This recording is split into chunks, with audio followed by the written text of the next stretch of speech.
మీ personal interviews మరియు వ్యాపార ప్రకటనల కొరకు ఈ నెంబర్ని సంప్రదించండి. నమస్తే, వెల్కమ్ టు మనం టీవీ. నేను వలి. ప్రస్తుతం నాతో పాటు స్టూడియోలో ఉన్నారు కృష్ణకుమార్ గారు. వారితో మాట్లాడదాం. మేడం నమస్తే. నమస్తే.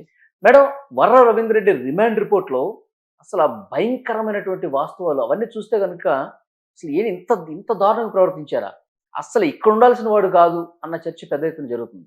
ఎందుకంటే అతని మైండ్ సెట్, అతను వాడిన పదాలు, చేసిన మార్ఫింగ్లు ఇవన్నీ చూస్తే కళ్ళు బయలు గమ్ముతుంది. మేడం మీకేమనిపించింది చెప్పండి. చాలా బాధగా అనిపించింది మొదటగా. ఎందుకంటే రాజకీయాల్లోకి వచ్చిన తర్వాత మనుషుల్ని ఈ విధంగా మార్ఫింగ్ ఫోటోలు కావచ్చు, అవమానకరమైన భాషను వాడి కావచ్చు, లేకపోతే అభ్యంతరకరమైన సన్నివేశాలను క్రియేట్ చేయటం కావచ్చు, ఒక ఆత్మాభిమానాన్ని దెబ్బతీసేటట్లుగా, అసలు ఈ రాజకీయాలు నాకు ఎందుకు అనుకునేటట్లుగా చేసేలాగా ఉన్నాయి. ఆడవాళ్ళని అయితే మరింత అన్యాయంగా, అసలు ఇవాళ రాజకీయాల్లోకి ఆడవాళ్ళు ఏమాత్రం వస్తున్నారో మనకు తెలుసు. మరి ఈ పరిస్థితుల్లో ఇలా వస్తున్న ఆడవాళ్ళు ఈ రాజకీయాల్లో ఉండాలా వద్దా? ఉండాలా వద్దా?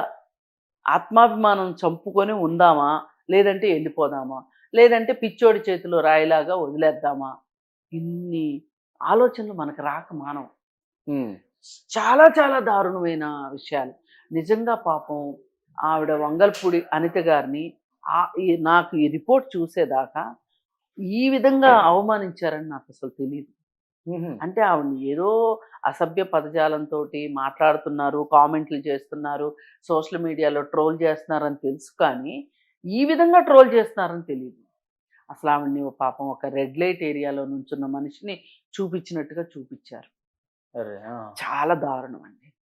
అలాగే జబర్దస్త్లో ఎట్లా అయితే ఆడవాళ్ళకి మగవాళ్ళకి ఆడవాళ్ళ బట్టలేసి చేస్తారు, అట్లా చంద్రబాబు నాయుడు గారి దగ్గర నుంచి, లోకేష్ దగ్గర నుంచి, పవన్ కళ్యాణ్ దగ్గర నుంచి వాళ్ళకి ఆడవేషాలు వేసి, పైగా చంద్రబాబు నాయుడు గారికి పవన్ కళ్యాణ్కి పెళ్ళి అవుతున్నట్టుగా ఒక పెళ్లి ఫోటో ఒకటి. అసలు ఇంకొన్ని అయితే నేను చెప్పలేను, మనం చూడలేము. అవి సభ్య సమాజం తల దించుకునేలాగా ఉన్నాయి ఆ మార్ఫింగ్ ఫోటోలు. అసలు ఇలా చేసి రెండో వాళ్ళని బాధ పెట్టి వాళ్ళని రాజకీయాల నుంచి పంపించేయాలన్నంత దుర్మార్గమైన ఆలోచన వీళ్ళకి వచ్చింది అంటే వాళ్ళ మెదళ్ళు ఏమాత్రం కుళ్ళిపోయినాయో, ఏమాత్రము అసలు పేరు లేని జబ్బులు వచ్చి వాళ్ళ మెదళ్ళకి ఏమైంది, అసలు ఒక చెదలుంది. ఫాస్ట్గా చెక్కను తినే దానికి చెదలను మించింది ఇంకేదీ లేదు. హయ్యెస్ట్ అదే. అసలు వీళ్ళకి ఏ పురుగు కుట్టింది వీళ్ళ మెదడుకి? అసలు వీళ్ళకి ఎలాగ చెయ్యమని మార్గనిర్దేశం చేసిన వాళ్ళకి మెదడు ఇంకెంత కుళ్ళిపోయింది. అసలు అంత కుళ్ళిపోయిన వాళ్ళ మన 5 సంవత్సరాలకు పరిపాలించింది. గత 5 సంవత్సరాలు వాళ్ళే కదా పరిపాలించింది. ఇప్పుడు ఇవన్నీ ఆయనకి తెలిసే జరిగినాయి. ఆయనకి ఏ ఒక్కటే తెలియకుండా జరిగిందని నేను అనుకోను. ఇప్పుడు ఆయన స్టేట్మెంట్ కూడా ఇవ్వలేరు కూడా. ఓకే, మొత్తానికి మొత్తం జగన్మోహన్ రెడ్డి దగ్గరుండి చేయించింది ఇదంతా. విజయమ్మ గారి మీద, షర్మిల గారి మీద, సునీత మీద. అయితే నేను అందుకే నిన్నో మొన్న ఎక్కడో మాట్లాడుతూ నేను ఒకటే అన్నాను, అసలు తల్లిని చెల్లిని లెక్కించని వాడు ఇంకెవరి జోలికైనా ఎందుకు వెళ్ళడు? రేపు భార్య జోలికి ఎందుకు వెళ్ళడు? పిల్లల జోలికి ఎందుకు వెళ్ళడు? ఇప్పుడు తనకంటూ ఏదైనా ప్రమాదం జరుగుతుంది అంటే వాళ్ళను కూడా స్పేర్ చేయడు. అలాంటి ఒక మానసిక స్థితిలో అతను ఉన్నాడు. మామూలుగా ఒక కుటుంబ సభ్యుడు ఇంకొక కుటుంబ సభ్యుడి కోసం ఏ మేరకు త్యాగాలు చేస్తారో మనకు తెలుసు. మన చరిత్ర చెప్తుంది ఒకళ్ళ కోసం ఒకళ్ళు త్యాగాలు చేసుకోవటం. అలాగే పురాణాల్లో ఉంది. ఇప్పుడు లక్ష్మణుడు ఎందుకండి వెళ్ళాడు రాముడు వెంట? అన్న కదా, అన్న అని వెళ్ళాడు. ఏం హ్యాపీగా అంతఃపురంలో ఉండొచ్చుగా? నేనెందుకు పోతాను? కూర్చోవచ్చుగా. అంతగా అయితే భరతుడి దగ్గర చేరి కొంచెం తాబేదారుగా ఉంటే ఇవాళ లక్ష్మణుడి గురించి మనం ఎందుకు మాట్లాడుకునేవాళ్ళం? ఈ రోజుకి లక్ష్మణుని ఎందుకు, ఆ లక్ష్మణుని కన్నా తల్లి గురించి ఎందుకు మాట్లాడుకుంటాం? రాముడు లక్ష్మణుడు ఒక తల్లికి పుట్ల. అవును. అయితే ఈ పరిస్థితుల్లో మనం ఇంత దారుణాతి దారుణంగా వీళ్ళు ప్రవర్తించటానికి, ఇంత దారుణాతి దారుణంగా వాళ్ళు ప్రయత్నం ప్రవర్తించడానికి కారణం ఏకైక లక్ష్యం జగన్మోహన్ రెడ్డి అధికారమే. అతను అధికారంలోకి రావాలని కొన్నాళ్ళు, వచ్చాక అధికారాన్ని కొనసాగించుకోవాలని కొన్నాళ్ళు, ఉమ్, తమకి ప్రత్యర్థులుగా మారబోయే పార్టీని సమూలంగా నాశనం చేయాలనేది ఒక కారణం. ఓకే. ఇన్ని కారణాల చేత వాళ్ళు ఈ విధంగా ప్రవర్తన చేశారు. ఉమ్, ఈ ప్రవర్తన చేసినప్పుడు దీనికి ఆ, వాళ్ళ సోషల్ మీడియా టీం ఒకటి, డిజిటల్ కార్పొరేషన్ ఒకటి, ఐప్యాక్ ఒకటి, అలాగే వాళ్ళ పిఏలుగానే ఉన్నారు వీళ్ళు. ఇప్పుడు ఈ వర్రా రవీందర్ రెడ్డి అన్న అతను భారతీయ. అవినాష్ రెడ్డికి పిఏకి కంబైన్డ్ పిఏ. మళ్ళీ ఈ పిఏ కాకుండా ఇంకో పిఏ ఉన్నాడు అవినాష్ రెడ్డికి, రాఘవరెడ్డి. రాఘవరెడ్డి. మరి అరుణ్ రెడ్డి ఇంకొక అతను ఎవరో, ఉమ్, అర్జున్ రెడ్డి అనుకో. అర్జున్ రెడ్డి. వీళ్ళందరూ ఒక టీం లాగా అయిపోయి వీళ్ళందరూ ఈ విధమైన పోస్టులు పెట్టడానికి వీళ్ళ ద్వారా జగన్మోహన్ రెడ్డి. రిమాండ్ రిపోర్ట్ లో వర్రా రవీంద్ర రెడ్డి ఏం చెప్పాడంటే, రాఘవరెడ్డి ఉన్నాడు కదా అవినాష్ రెడ్డి పిఏ, ఆయన వాట్సాప్ లో పంపించాడంట, ఈ రోజు వీళ్ళు ఈ మార్పింగ్ చేసి పెట్టు, వీళ్ళ మీద ఈ కామెంట్లు పెట్టు. అదే ఇలా వాళ్ళు మన బిగ్ బాస్ లో ఎట్లా అయితే టాస్క్లు ఇస్తారో అట్లా టాస్క్లు ఇచ్చేసేసి ఆ టాస్కుల ప్రకారం జబర్దస్త్, బిగ్ బాస్ ఇవన్నీ వీళ్ళని చూసే నేర్చుకున్నారా అనిపించేటట్లు చేసేసారు. చేసేసినప్పుడు ప్రధానంగా ఉన్నవాళ్ళు ఒక సుధారాణి, శ్రీరెడ్డి, అలాగే ఈ వర్రా రవీందర్ రెడ్డి, కొంతమంది బ్యాక్ అండ్ అర్జున్ రెడ్డి లాంటి వాళ్ళు బ్యాక్ ఎండ్ ఉండటం కావచ్చు, శీలం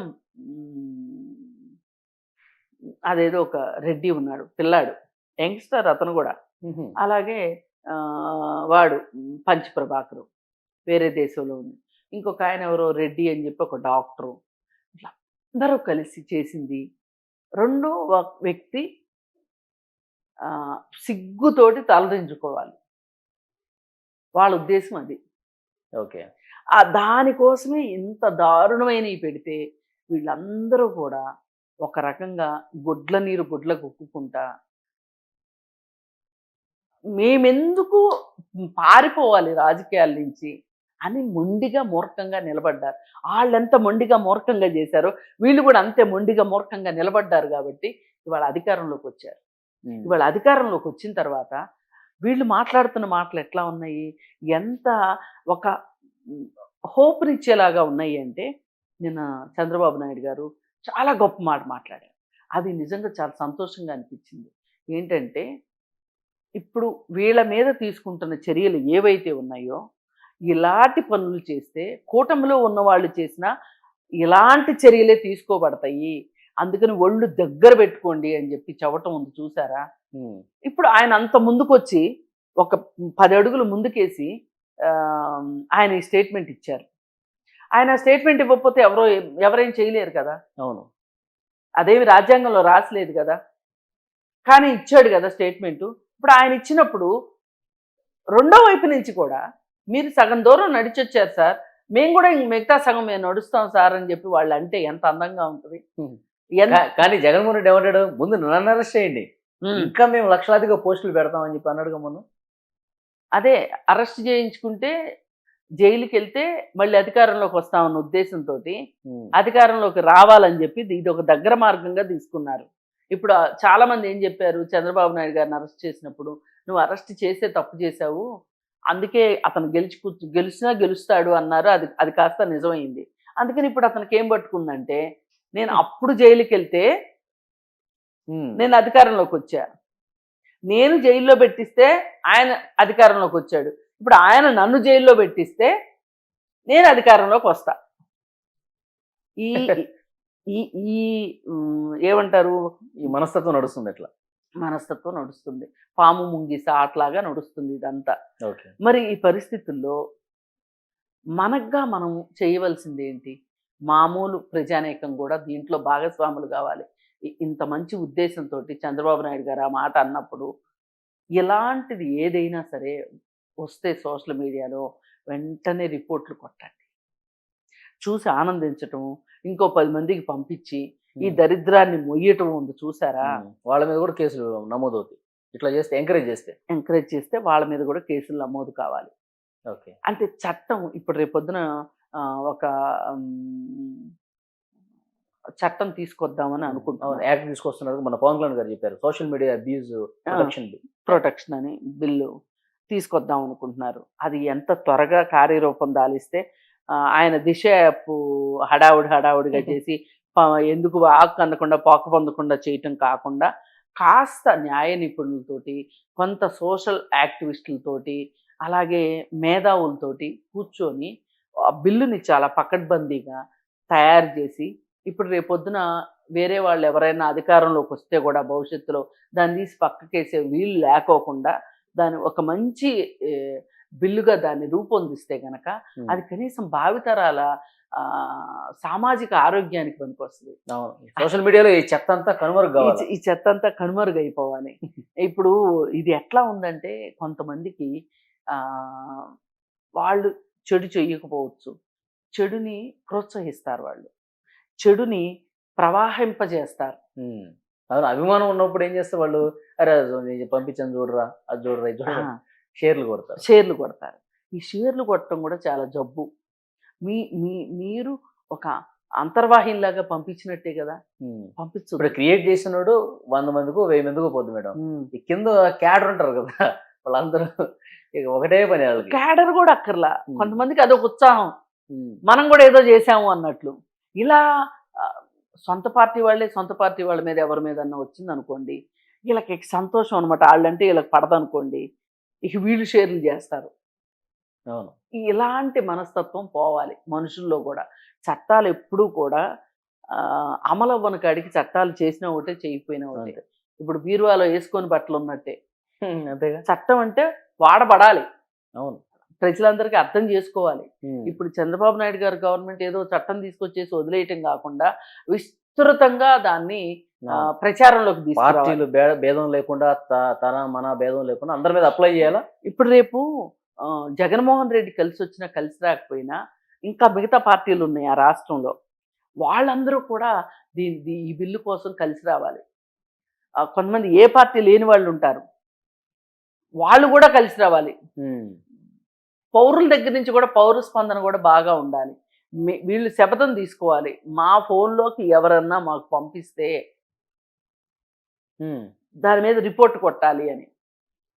రిపోర్ట్ కొడితే ఏమవుతుందంటే ఎవరైతే ఆ మెసేజ్ మీకు పంపించారో వాళ్ళు ఎఫెక్ట్ అవుతారు. ఓకే, ఇలాంటివన్నీ కూడా అసలు సోషల్ మీడియాని ఎలా వాడాలి అనే ఒక అవగాహన కల్పించాలి. లేదంటే ఇవాళ అడ్డా మీద కూలీకి కూడా స్మార్ట్ ఫోన్ ఉంటుంది, ఆడ చూసేసేసి ఫార్వర్డ్ చేసేస్తున్నాడు. ఇక ఇట్లా మనకి అక్షరాస్యత అయితే రాలేదు, కానీ దేశం మొత్తం మీద ఇలాంటి ఈ అక్షరాస్యత మటుకు బాగా వచ్చింది మనకి. అందుకని ఈ టెక్నాలజీ కూడా తన్నే తాను మింగేసుకునేంత భూతంలాగా పాములాగా తయారైపోతుంది. వీటన్నిటి నుంచి రక్షణ కావాలి అంటే గనక పకడ్బందీ అయిన చట్టం రావాలి, చట్టాన్ని అమలు చేసే చిత్తశుద్ధి రాజకీయ నాయకులకు ఉండాలి. ఆ రకమైన మార్పు వస్తుంది ఆశిద్దాం మేడం. Thank you. ఖచ్చితంగా.